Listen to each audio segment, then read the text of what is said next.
क्रियाएं।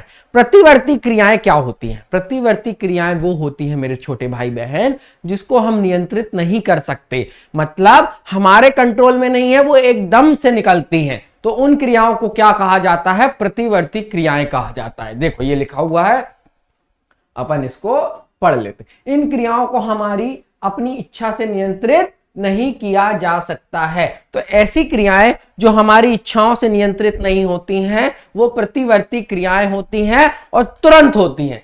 अब अनैच्छिक क्रियाएं जो हमारे हाथ में नहीं है, हो ही रही है, हृदय धड़क ही रहा है, पाचन हो ही रहा है, एक्सक्रीशन हो ही रहा है, तो इन कार्यों पर हमारी अपनी इच्छा नियंत्रित नहीं की जा सकती, ये कहलाती अनैच्छिक क्रियाएं। तो आप दूसरी होती है स्वैच्छिक क्रियाएं जो हम हमारी मर्जी से करते हैं, हाथ उठाना, साइकिल चलाना, उठना, बैठना। तो जो क्रियाएं हमारे नियंत्रण में होती हैं उन क्रियाओं को हम क्या कहते हैं? ऐच्छिक क्रियाएं कहते हैं। ये देखो, हम हमारी अपनी इच्छा से नियंत्रित कर सकते हैं। तो सिंपल सी बात है, इन कार्यों में इच्छा नियंत्रित ही नहीं। जैसे देखो तो सर अनैच्छिक क्रियाएं और प्रतिवर्ती क्रियाओं में क्या अंतर है? देखो, थोड़ी देर पलके नहीं झपकाऊंगा, मैं सीधा खड़ा रहूंगा, तो ये मतलब पलके झपकाना ऐच्छिक क्रिया नहीं है, पर थोड़ा सा नियंत्रण है। भाई कई बार रोक लेते हैं ना कि थोड़ा लेट जाएंगे, कहीं ऐसी जगह फंसे हुए हैं, तो ये अनैच्छिक क्रिया है।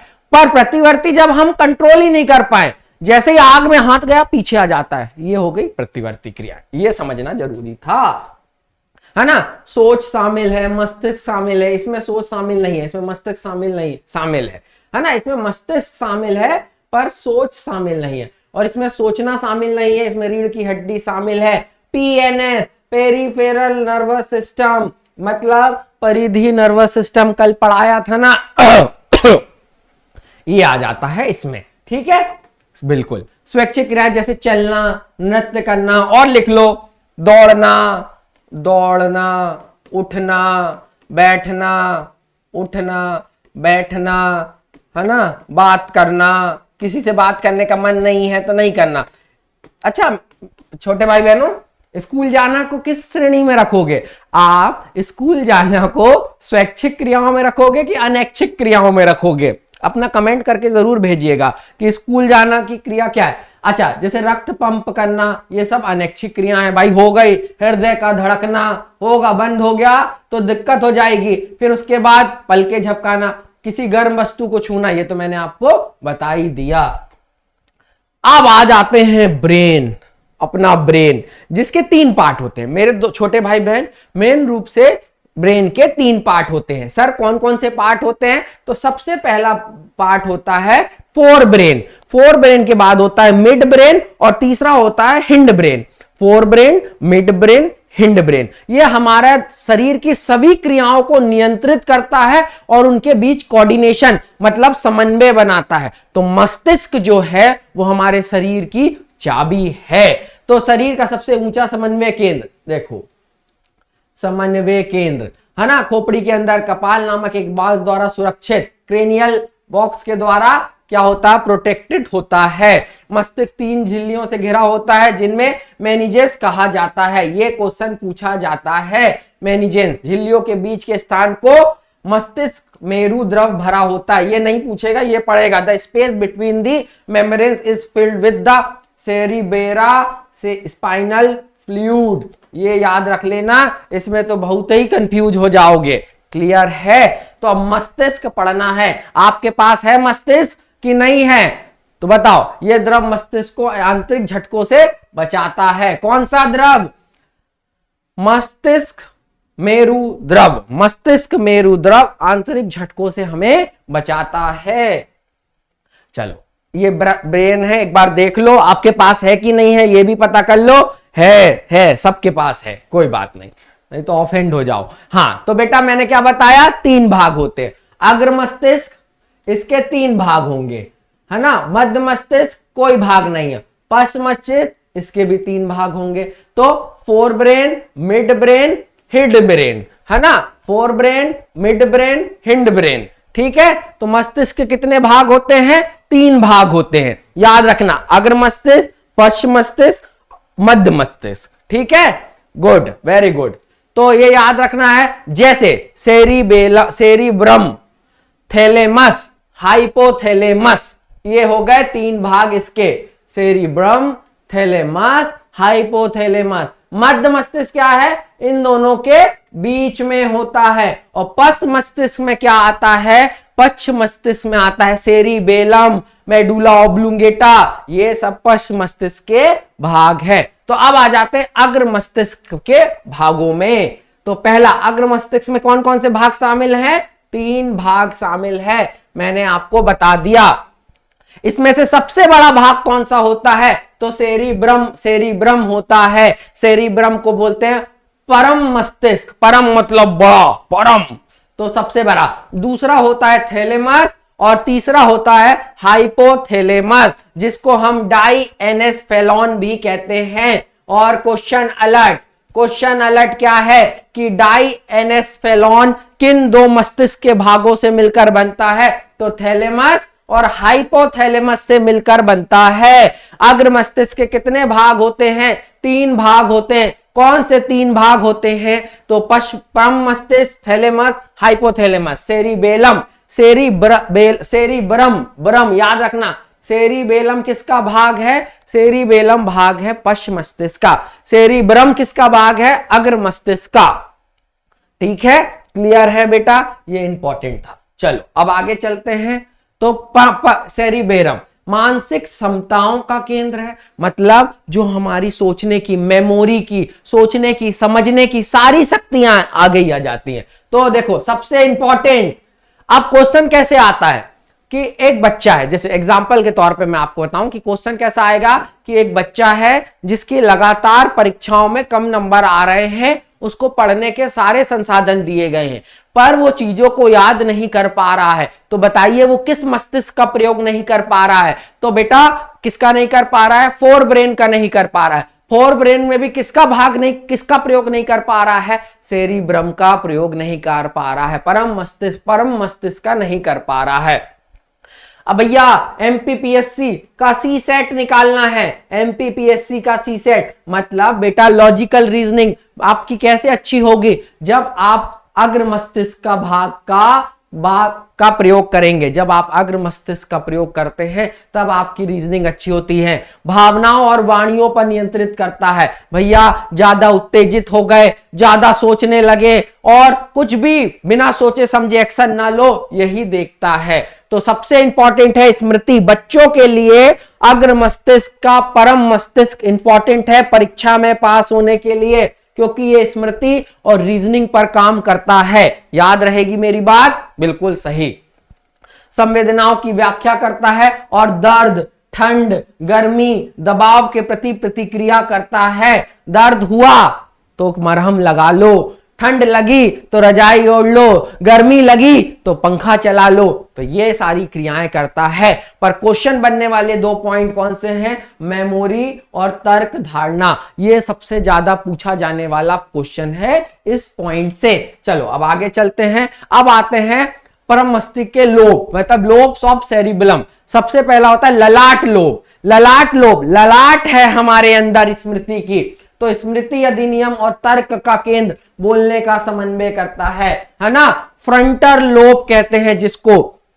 ललाट है, जिसके ललाट में प्रकाश है उसकी स्मृति अच्छी है। जिसके ललाट में प्रकाश है वो बोलता समन्वय से है। तो ये आ जाता है स्मृति अधिनियम और रीजनिंग की बात करता है। अब टेम्पोरल लोब क्या होता है? गंध। अरे यार वाह, गाजर का हलवा बन रहा है, किसने कर दी, बदबू आ रही है। तो ये जो हम फील कर पा रहे हैं ये टेम्पोरल लोब के कारण कर पा रहे हैं। किसके कारण कर पा रहे हैं? टेम्पोरल लोब के कारण कर रहे हैं। ठीक है, सुनाई नहीं दे रहा, ये सब चीजें क्या करता है? हमारा टेम्पोरल लोब करता है। जैसे क्या होता है वो याद है? तारे जमी पे। तारे जमी पे आप लोग शायद तो पैदा भी नहीं हुए होंगे, पर अभी उसकी एक पार्ट आया है सितारे जमी पे। उसका पहला पार्ट है तारे जमी पे। दरअसल सफारी था उसमें, उस मूवी को देखना। भैया वो गति को समझने में नहीं, वो गति को नहीं समझ पाता था, उसको शब्द उड़ते हुए दिखाई देते थे। तो उसका कौन सा लोब हिला हुआ था? टेम्पोरल लोब हिला हुआ था, है ना। तो याद रखना, आप जब मैं आपको कहानी बताता हूं, कोई मूवी बताता हूं, तो मेरा मोटिव क्या रहता है कि आप उससे कनेक्ट कर पाए। ठीक है, तो याद रहेगा। अब आगे चलते हैं, बहुत बढ़िया बात है। फिर आते हैं पेरिटेलल लोब, मतलब पार्शिका लोब, दर्द, स्पर्श। देखो समझना, मेरी बात समझना, हमने पहले ब्रेन पढ़ा जिसके 3 पार्ट हैं, अग्र, मध्य, पश्च। जो अग्र मस्तिष्क है, जो अग्र मस्तिष्क है उसमें हमने पढ़ा परम मस्तिष्क जिसे कहते हैं, वो 3 काम करता है। सबसे पहला हमारी रीजनिंग और हमारी मेमोरी को बढ़ाता है, उसका काम, वो कौन काम कर रहा है? ललाट कर रहा है। दूसरा काम क्या था कि जो हमारी सोचने की, जो हमारी गंध है, श्रवण शक्ति है, तो वो कौन कर रहा था? Temporal lobe. अब तीसरा काम क्या है? दर्द, स्पर्श, तापमान, ठंड लगी, गर्मी लगी, तो तीसरा लोब तीसरा काम कर रहा है जिसे हम पार्शिका लोब कहते हैं। दर्द, स्पर्श, तापमान और दबाव का बोध प्राप्त करता है। तो याद समझ में आई कि हम उसके अंदर जाते गए तो उनके काम बढ़ गए, बायफेगरेट हो गए उनके काम। और पश्च कपाल, दृश्य क्षेत्र, नेत्र से दृष्टि तंत्रिका के माध्यम से आवेग मतलब इंपल्स प्राप्त करता है। याद रखना, ऑक्सीपिटल लोब कहते हैं जिसे। इतना डिटेल में 10th में नहीं आता है, पर मैंने आपको बता दिया। 10th में जो आता है वो भी मैं बता देता हूं। 10th में सिंपल सा सबसे पहले आएगा, क्या आएगा? अग्र मस्तिष्क के भाग, अग्र मस्तिष्क के भाग आएगा, अग्र मस्तिष्क के भाग आएगा। तो आप मेरे दोस्त, मेरे छोटे भाई बहन, आप बता दोगे ना? बिल्कुल सही। तो अग्र मस्तिष्क के भाग आएगा जो आप उनको बता दोगे। क्या बता दोगे? सेरिब्रम, फिर क्या बता दोगे? थैलेमस, फिर क्या बता दोगे? हाइपोथैलेमस। फिर अग्र मस्तिष्क के काम आएगा, अग्र मस्तिष्क के काम आएगा। तो क्या काम है? सबसे पहले रीजनिंग अच्छी करना इसका काम है। और क्या काम है? और क्या काम है? तो हमारी मेमोरी पावर को बढ़ाना काम है। फिर हमारा समन्वय, हमारे बोलने की जो शक्ति है उसको सही रखना, उनके बीच समन्वय बढ़ाना। फिर हमारी श्रवण क्षमता को सही रखना, ये सब काम आते हैं। क्लियर है ना? तो देखो ये हो गया, तो ये हमारा चीज हो गई। ये देख लो, फ्रंटल लोब, टेम्पोरल लोब, है ना, पेरिफेरल लोब, ऑक्सीपिटल लोब और सेरिबेलम, ये अभी हम पढ़ेंगे। और ये हमारी स्पाइनल कॉर्ड से टच रखता है, जिससे सारी चीजें एक स्थान से दूसरे स्थान पहुंचती है। दूसरा भाग आ गए हाइपोथैलेमस। हाइपोथैलेमस क्या है? ये परम मस्तिष्क के आधार पर स्थित होता है, मतलब बेस पर। ये शरीर की नींद और जागने के चक्र को नियंत्रित करता है। अभी 3 से 4 साल पहले नोबेल प्राइज मिला है डॉक्टर, उनका नाम कमेंट करके बताइएगा, जिन्हें नोबेल प्राइज मिला था हमारी स्लीपिंग साइकिल का रूटीन बताने पर। तो ये किसका भाग है? हाइपोथैलेमस का भाग है, जो हमारी स्लीपिंग साइकिल को नियंत्रित रखता है बेटा, मतलब सोने और जागने के चक्र को नियंत्रित करता है। और ये भी इंपॉर्टेंट क्वेश्चन है, एमपी बोर्ड के मेरे बच्चों पूछ सकता है, मस्तिष्क का कौन सा भाग हमारे सोने की साइकिल को नियंत्रित रखता है? तो हाइपोथैलेमस रखता है। याद रखिएगा, बिल्कुल सही बात है। और हृदय की गति को भी नियंत्रित कर रखता है। मतलब सबसे इंपॉर्टेंट काम तो यही कर रहा है बाबा। सबसे पहले सोने और जागने पर नियंत्रित रख रहा है, दूसरा भूख प्यास की इच्छाओं को सीमित रख रहा है, और तीसरा हृदय की गति को नियंत्रित कर रहा है। तो इसका तो काम ये सबसे अच्छा होना चाहिए, हाइपोथैलेमस। तो आधा दिमाग तो अपने आप अच्छा हो जाता है। तो ठीक है, क्लियर है? आईएमपी, हाइपोथैलेमस के काम लिखिए, क्वेश्चन आता है, याद रखना, परीक्षा में आएगा। फिर नहीं बनेगा तो बोलोगे सर ने नहीं पढ़ाया। सर ने पढ़ाया, डांटता नहीं हूं यार मैं आप लोग को, है ना, समझा रहा हूं, पढ़ लो। जो गलतियां मैंने की हैं वो आप ना करो, ठीक है? तो हाइपोथैलेमस समझ में आ गया। नींद साइकिल को, अपनी स्लीप साइकिल को अच्छा रखता है, हमारी भूख प्यास को नियंत्रित रखता है, और क्या रखता है? हृदय की गति को नियंत्रित रखता है। अब आते हैं पश्च मस्तिष्क, है ना, हिंड ब्रेन, है ना, मिड ब्रेन, इन दोनों का कनेक्टिव है, इसलिए उसको आखिरी में पढ़ेंगे। और इसके 3 भाग होते हैं। क्या होते हैं? सेरिबेलम होता है, फिर क्या होता है? मेडुला होता है, और तीसरा होता है पोन्स। मतलब क्या होता है? पोन्स, मेडुला और अनुमस्तिष्क, है ना। ये हमारे शरीर के हार्मोनों को नियंत्रित करता है। ये एक रिले केंद्र थैलेमस के रूप में कार्य करता है। तो सबसे इंपॉर्टेंट है, हमने इतने हार्मोन पढ़े, इन हार्मोनों पर नियंत्रण कौन रखता है? तो हमारा पश्च मस्तिष्क रखता है। और पश्च मस्तिष्क क्यों रखता है? क्योंकि उसका काम है, इसलिए रखता है। उसका मेन क्या काम है? हमारे हार्मोन्स पर नियंत्रण रखना। क्वेश्चन आएगा पश्च मस्तिष्क का मेन काम क्या है? तो हार्मोनों को नियंत्रित करता है। जिसका पश्च मस्तिष्क हिल गया उसके हार्मोन हिल गए। ठीक है, याद रखिएगा बेटा। तो अब आते हैं, ये मस्तिष्क है ना, ये परम मस्तिष्क के नीचे स्थित होता है। गतिक क्रियाओं का समन्वय करता है, सही से चल पाए, दौड़ पाए, कोऑर्डिनेशन बना रहे। नहीं तो अनिल कपूर टाइप एक ऐसा चल रहा है, तो ऐसा नहीं चलना है। ये मुद्रा और संतुलन को नियंत्रित करता है। स्वैच्छिक गतिविधियों को नियंत्रित करता है। जो गतिविधि हमको करना है उनको नियंत्रित करता है। भैया समझ लेना। तो पहला पॉइंट इंपॉर्टेंट क्या है? सबसे पहला पॉइंट इंपॉर्टेंट क्या है? हार्मोन्स को नियंत्रित करता है। हार्मोन को नियंत्रित करता है। किसको? हार्मोन को नियंत्रित करता है। दूसरा क्या करता है?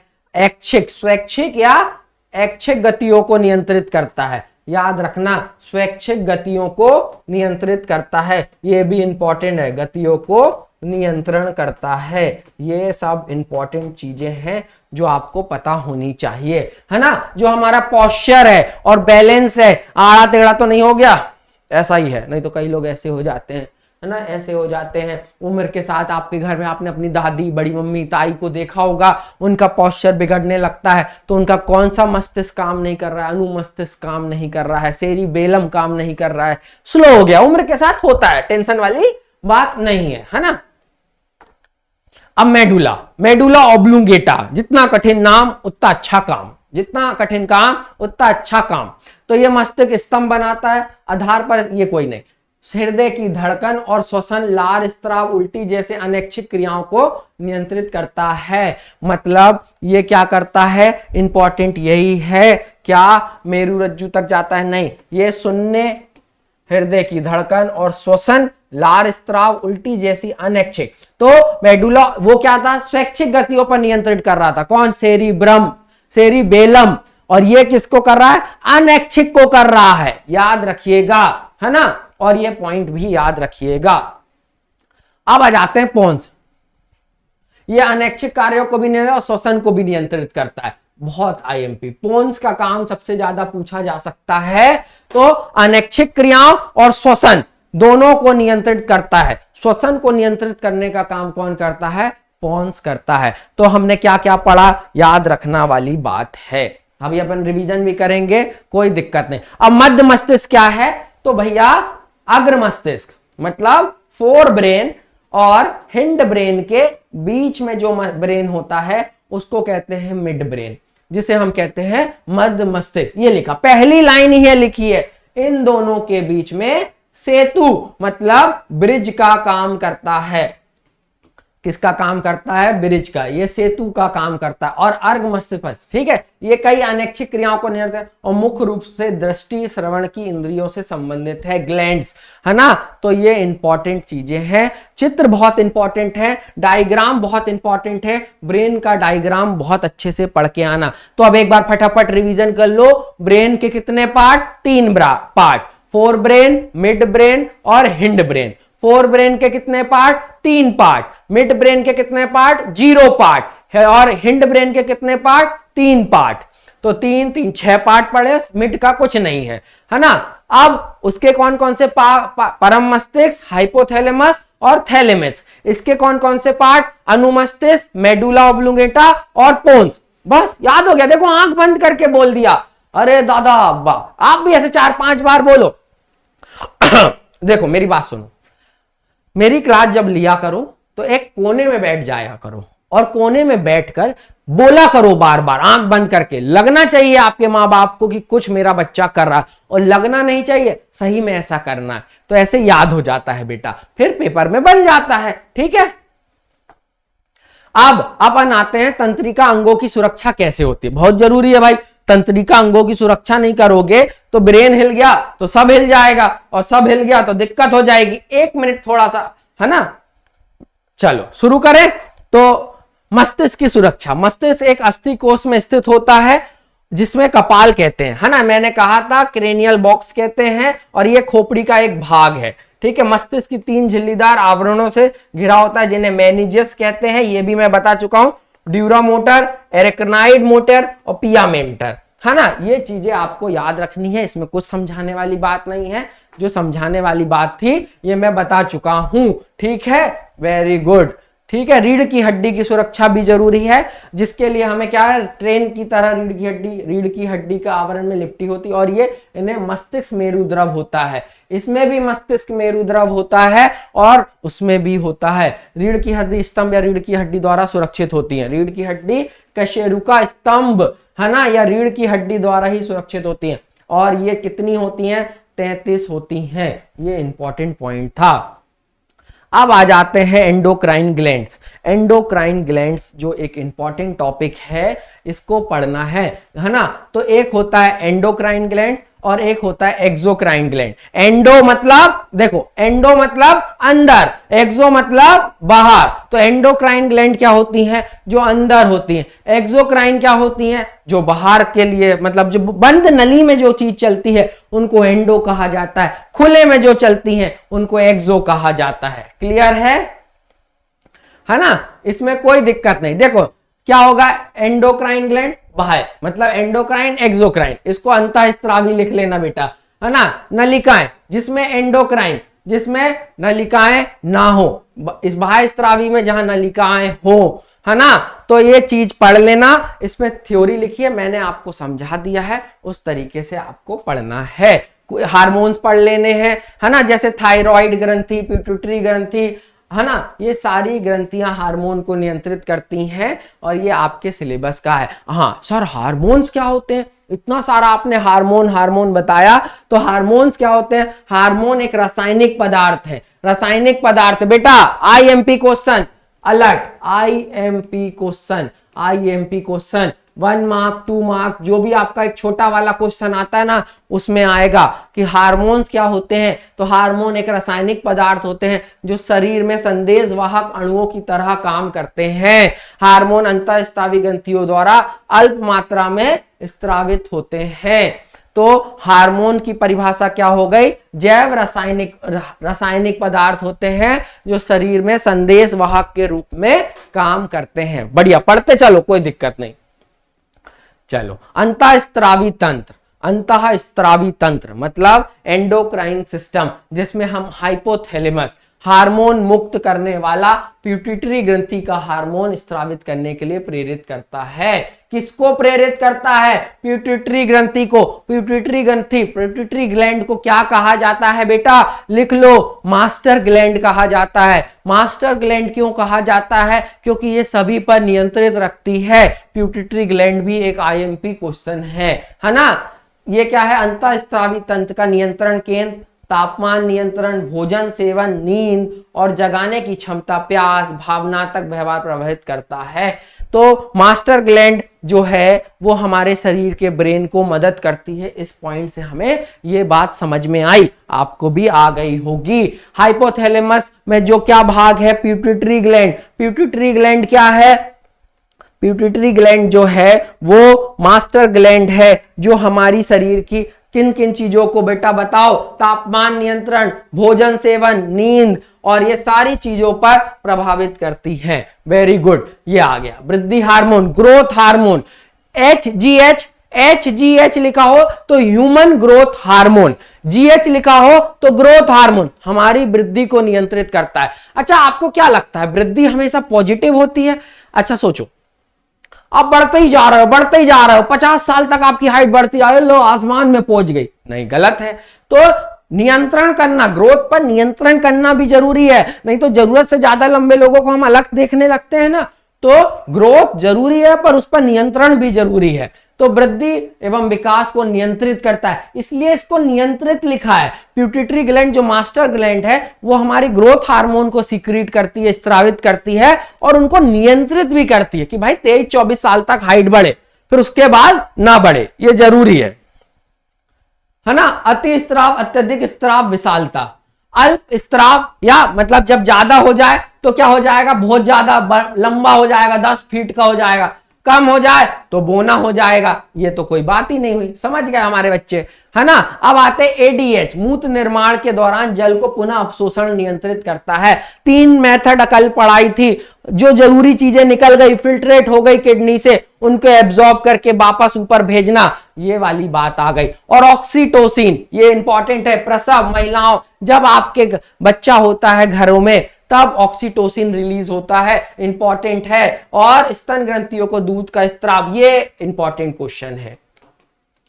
जब बच्चा पैदा होता है तो जो माँ होती हैं उनका नवजात शिशु को दूध पान करवाना चाहिए। और वो क्यों होता है, तो ऑक्सीटोसिन हार्मोन के कारण होता है, इंपॉर्टेंट है मेरे दोस्त, है ना। थायराइड ग्रंथि कहां होती है, यहां होती है, यहां होती है ना। कार्बोहाइड्रेट, प्रोटीन और वसा के मेटाबॉलिज्म, चयापचय का मतलब होता है मेटाबॉलिज्म को नियंत्रित करता है। ये देखो बेटा, ये बताया मैंने, यहां पर होती है, याद रखना। इसके निर्माण के लिए आयोडीन की आवश्यकता होती है। और इसकी कमी से होने वाला रोग सबसे ज्यादा पूछा जाता है, गाइटर रोग, याद रखिएगा। थायराइड कौन सा हार्मोन स्रावित करता है, तो थायरॉक्सिन करता है, थायराइड थायरॉक्सिन। पिट्यूटरी ग्लैंड कौन का करता है, तो ग्रोथ हार्मोन करता है। क्लियर है, बिल्कुल सही, है ना, बहुत अच्छे। अब parathyroid, parathormone, thyroid, parathyroxine, thyroid, parathyroxide, parathormone, ये रक्त में कैल्शियम और फास्फोरस के स्तर को नियंत्रित करता है। रक्त में कैल्शियम और फास्फोरस के उसको नियंत्रित करता है, याद रहेगा, गुड। अब आते हैं थाइमस, थाइमोसिन। अच्छा, क्वेश्चन इसमें से सही जोड़ी वाला आ सकता है, सही गलत वाला आ सकता है। और टी लिम्फोसाइट की परिपक्वता में मदद करता है। और अब मेरी फेवरेट एड्रिनल ग्लैंड, मतलब अधिवृक्क ग्रंथियां, लिख लो बेटा। 10th बोर्ड में अगले साल यदि क्वेश्चन, पिछले साल ये क्वेश्चन नहीं आया है तो इस साल आएगा, है ना। फिर मत कहना पेपर लीक। यदि पिछले साल एड्रिनल ग्लैंड नहीं पूछी है तो इस साल जरूर पूछेगा एड्रिनल। अच्छा, इसको कहते हैं फाइट एंड फ्लाई। ये वो हार्मोन है जो हमें लड़ने और भागने के लिए प्रेरित करता है, याद रखिएगा। फाइट एंड फ्लाई, लड़ाई और बचाव हार्मोन भी कहते हैं, याद रखिएगा। देखो, आपातकालीन स्थिति में निपटने और मदद करता है। कब पैदा होता है, आपातकालीन स्थिति में पैदा होता है। सब वेरी गुड, है ना। हृदय की धड़कन तेज हो जाती है, श्वास दर बढ़ जाती है, ये सब चीजें जो आपके साथ परेशानियों में होता है। और अब आते हैं, पाचन पढ़ा था भैया, चलो पाचन का रिवीजन कर लो, जल्दी से बताओ फटाफट कमेंट बॉक्स पे, फिर हम अग्नाशय पढ़ते हैं। एक बार सबसे पहले मुझे बताना है कि कौन कौन से हार्मोन होते हैं पैनक्रियाज या अग्नाशय में, आप बताओगे फिर ही मैं आगे का पढ़ाऊंगा। जल्दी बताओ।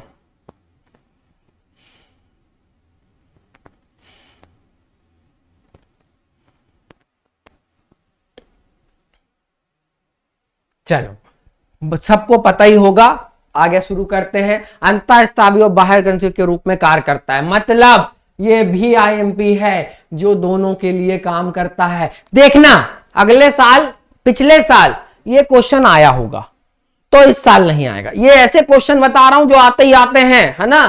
तो देखो, ये अंतःस्रावी मतलब एंडो और बाह्य एक्सोक्राइन दोनों ग्रंथियों के रूप में कार्य करता है ना। अग्नाशय की अल्फा, जिसे हम ग्लूकोकॉन कहते हैं, ये इंपॉर्टेंट है। अल्फा कोशिकाएं और बीटा कोशिकाएं, बीटा कोशिकाओं में आता है इंसुलिन, जो किसको नियंत्रित करता है, शुगर के लेवल को नियंत्रित करता है, शर्करा को नियंत्रित करता है। आपने अपने घरों में देखा होगा, किसी बड़े व्यक्ति को या किसी को भी शुगर है तो वो इंसुलिन के इंजेक्शन लेते हैं। तो वो इंसुलिन के इंजेक्शन क्यों लेते हैं, क्योंकि उनकी ब्लड में शुगर की मात्रा अस्थिर हो गई है, ठीक है, याद रहेगा। ये ग्लूकागॉन क्या होता है, बढ़ाता है, और जब ये कम करता है, बिल्कुल, अल्फा कोशिकाएं और बीटा कोशिकाएं। क्लियर है मेरे सोच। और इंसुलिन की कमी से मधुमेह, इसी को हम कहते हैं डायबिटीज, और रक्त में ग्लूकोज का स्तर उच्च हो जाता है, बिल्कुल। अब दो और ग्लैंड्स हैं जिसे हम कहते हैं टेस्टिस और ओवरी। टेस्टिस किसे कहते हैं? जिसमें टेस्टोस्टेरोन ये पुरुषों में पाई जाती है, ये सिर्फ पुरुषों में पाई जाती है, लिखा हुआ है बेटा, है ना। और अंडाशय सिर्फ महिलाओं में पाया जाता है। और 1 मार्क में ये क्वेश्चन पूछा जा सकता है, टेस्टोस्टेरोन कहां से निकलता है? तो टेस्टिस, टा से टेस्टिस, टा से टेस्टोस्टेरोन। और एस्ट्रोजन कहां से निकलता है? ओवरी से निकलता है। प्रोजेस्टेरोन कहां से निकलता है? तो ओवरी से निकलता है। पर गर्भ अवस्था में महिला जननांग है ये, है ना, ये भी क्वेश्चन पूछा जाता है। और ये पूछने वाले क्वेश्चन, आप ये चैप्टर बहुत इंपॉर्टेंट है और 1 मार्क, 2 मार्क, 3 मार्क सारे क्वेश्चन बनते हैं। तो एक हमने एक चार्ट बना दिया है सभी ग्रंथियों का, इसको आप पढ़ना तो आपको समझ में आ जाएगा, एक कॉम्पिटिटिव हो जाएगा। ठीक है, अब आ जाते हैं प्रतिक्रिया तंत्र, फिर फीडबैक मैकेनिज्म। रक्त प्रवाह में हार्मोन के स्त्राव के समय और मात्रा का नियमन, रक्त प्रवाह शर्करा का स्तर। मतलब कुल मिला के जब हम क्या करते हैं, चीजें ऊपर नीचे होने लगती है तो क्या होता है ये बता रहा हूं। अग्नाशय की कोशिकाओं द्वारा पता लगाया जाता है। तो रक्त प्रवाह में जब हार्मोन में दिक्कत आती है, शुगर के लेवल पे दिक्कत आती है, तो कैसे पता चलता है? तो पेनक्रियाज, अग्नाशय पता लगाता है। फिर क्या होता है? इंसुलिन का क्या होता है? सिंथेसाइज होता है, और मतलब इंसुलिन बनता है और रक्त में शर्करा का स्तर गिर जाता है। अधिक इंसुलिन स्थापित होने पर बंद हो जाता है। ये पूरा मैकेनिज्म है जो नहीं पूछा जाता है, मत टेंशन लो, पर समझना चाहिए। तो अब अगले लेक्चर में हम पौधों के बारे में पढ़ेंगे और उम्मीद करता हूं ये समझ में आया होगा। पर एक बार पौधों में पढ़ने से पहले हमें सबसे पहले हमने इस चैप्टर से जो पढ़ा मानव वाले में, उसके विषय में हमें क्या क्या पता होना चाहिए। तो सबसे पहले हमें पता होना चाहिए, पहला पॉइंट पता होना चाहिए, व्हाट इज पीएनएस, मतलब परिधि तंत्र पता होना चाहिए। दूसरा हमें पता होना चाहिए what is CNS, central nervous system, किस किस से बनता है? ब्रेन से बनता है और स्पाइनल कॉर्ड से बनता है। तीसरा हमें पता होना चाहिए मस्तिष्क के भाग किसके? ब्रेन के, पता होना चाहिए। तो कैसे बता दो बेटा? 3 भाग, नाम बताओ, 1 2 3। 3 पहले के 3 भाग, दूसरा का कोई भाग नहीं, तो कोई 0, है ना, 0। और तीसरे के 3 भाग, इसको लिख के बताना है, इसलिए होमवर्क है। 3 भाग, है ना, इसके फिर उसके बाद 3 भाग। तीसरा, फिर दोनों ग्लैंडों में अंतर पता होना चाहिए, अंतःस्त्रावी ग्रंथि और बाह्यस्त्रावी, अंतः और बाह्य अंतर पता होना चाहिए। ये इतनी चीजें इसमें तो बिल्कुल पता होनी ही चाहिए। और इसके बाद प्यूटरी ग्लैंड को मास्टर ग्लैंड क्यों कहते हैं ये पता होना चाहिए। तो मैंने सब बता दिया है, आपको भी पता होना चाहिए। चलो तो